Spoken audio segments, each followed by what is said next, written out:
So, Dudley lock. Shackle is open, but it won't close. What to do? If the dial doesn't spin, simply take a screwdriver, a small screwdriver, go in here, try to open this door.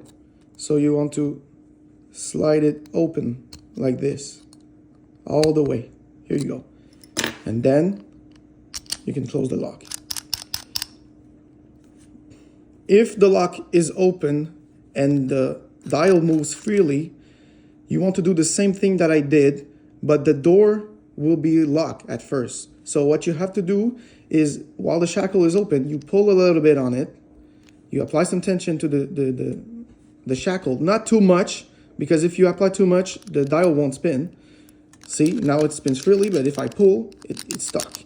It's gonna be the same way if it's open and you can't close it. So you want to pull a little bit on the shackle, enter your combination. Once your combination is entered, you go ahead and open that door with the screwdriver. Otherwise, if you don't do a combination, the door will be locked. You won't be able to open it with a screwdriver. There you go.